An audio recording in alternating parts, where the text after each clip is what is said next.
Hey guys, welcome back, and today we have another week of box office, so let's get into it.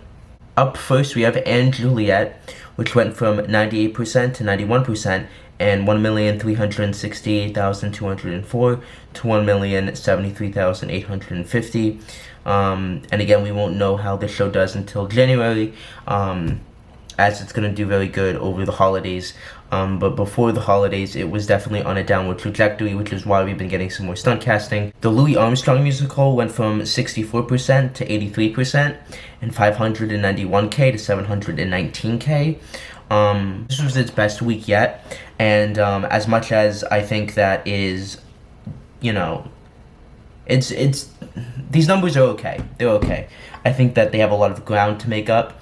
But if it can maintain 80% capacity and have a 7 or an 8 in front of it, it will make it well into next year. But again, I don't know if this is a one-off fluke or not, because so far the show hasn't really gained any momentum. It just kind of stayed stagnant in the 5s and in the 4s. Back to the Future, which is closing, went from 95% and 1,485,064 to 87% and 1,059,474. Cabaret went from 92% to 93% and 1,242,004 to 1,218,328. Death Becomes Her is a mammoth hit, 95% to 99% this week, and 1,249,647 last week to this week's 1,366,007. Death Becomes Her is a very expensive show. It was capitalized at like 35 million, so its weekly operating costs are off the chart. It's a kind of show that has to make $1 million every single week in order to survive. It can have a 1 week, 2 week of 900s, but after that, it gets really dicey. So Death Becomes Her, I think will still run for many years, but I am interested to see what happens if it doesn't win Best Musical. When Megan Hilty and Jennifer Smart leave, will it maintain these numbers throughout the years, or will it falter? Because if it falters too much, it's going to close relatively quickly. It's a kind of show that, and by bad numbers, I'm talking like 800,000, which isn't bad, but for Death Becomes Her, which is so expensive, that is considered bad.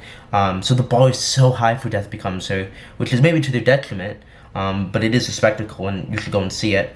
But again, the production costs are so high that it has such a high bar that it needs to reach every single week, and if it doesn't for even like a month, it can be the downward end of the show, if that makes sense.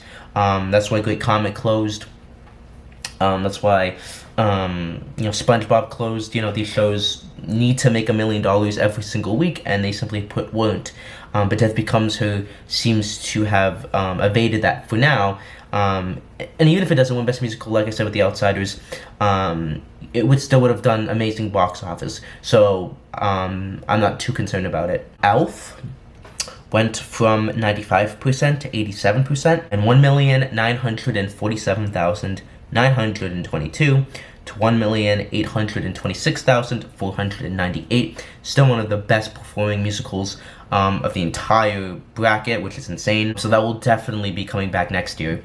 Gypsy at the Majestic continues to be a hit, 93% to 95%, and 1,622,652 to this week's 1,602,650.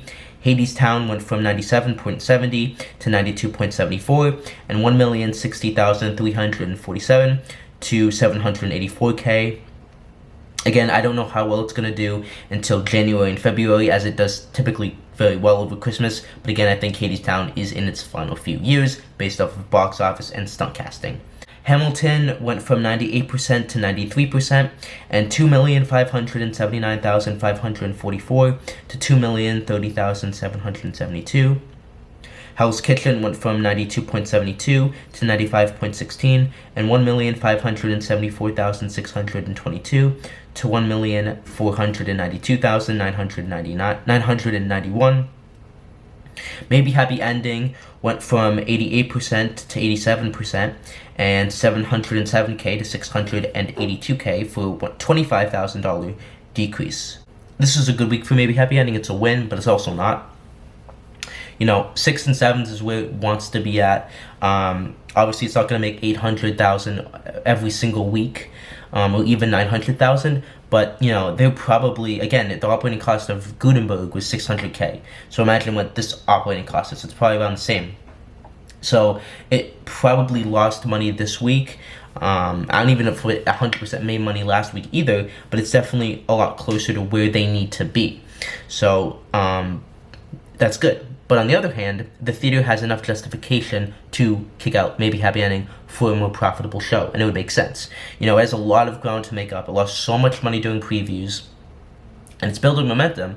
And I think December is a pivotal month. It needs to make 1 million, $200,000, which I don't think it's going to, over Christmas. But even if it can just have like 2 weeks of $1 million and a true $1 million, not 1 million, 037, but 1,100,000, even something as low as that will go such a long way in getting them through January and February, which are very tough months for most new musicals. And if they can get through those 2 months, then they're in the March, April, Tony buzz, and they'll be fine.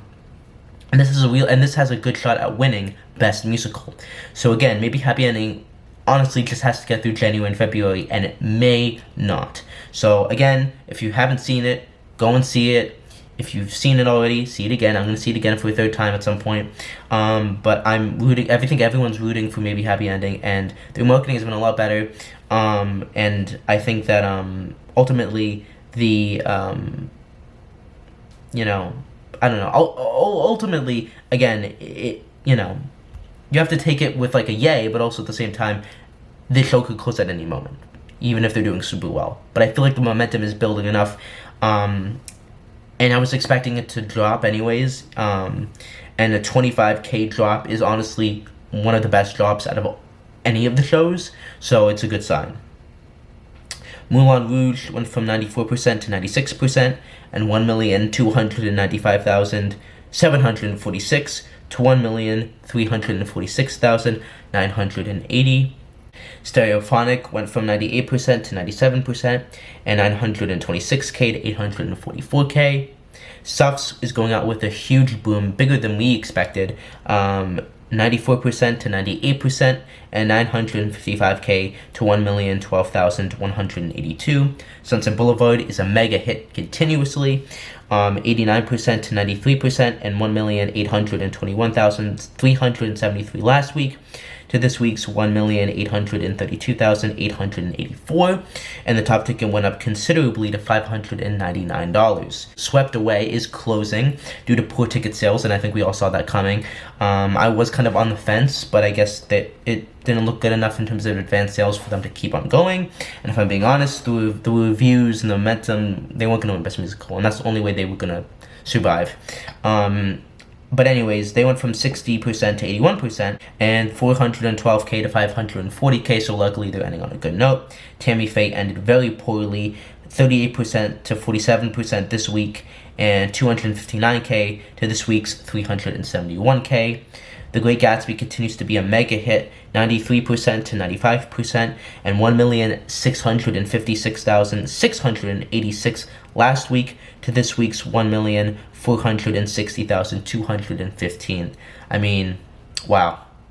The Notebook is ending strong, 88% to 96%, and 787K to 922K.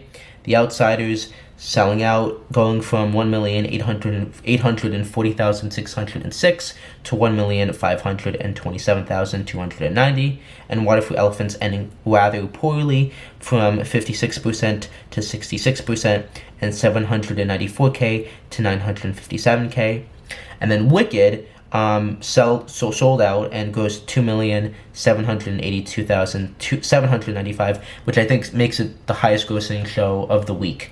Now, as for the box office for the movie, a lot of people are thinking that maybe Wicked will not go to $1 billion.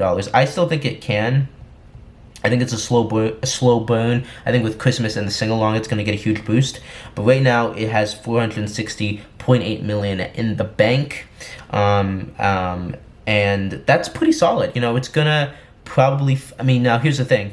With next week, it's probably going to make another $100 million. So $500 million next week 600 mil. You know, with a sing-along Christmas, I expect it to get a $200 million increase. So I think this might end around 800 million. Although with the Oscars, it could get to 900 million.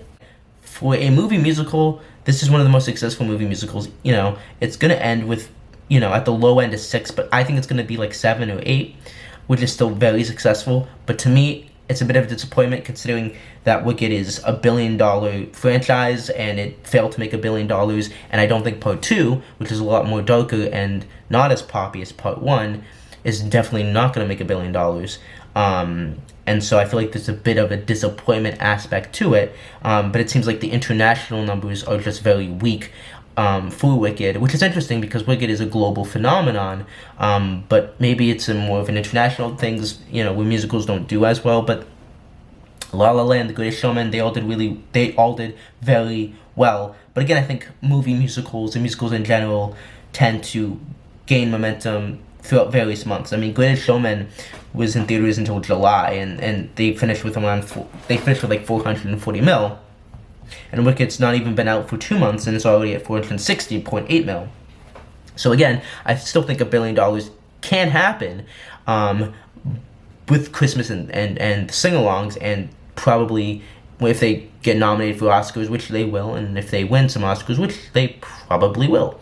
But again, I think that, you know, I know the Wicked fans are very, you know, precious, but I'm going to call it a disappointment if it doesn't get to $1 billion, and at the current moment, it's not looking as likely as it did, you know, when it first came out. But we'll see. It could still definitely do it. So that's the video. Like, sub, and comment. I'll see you in the next video. Peace.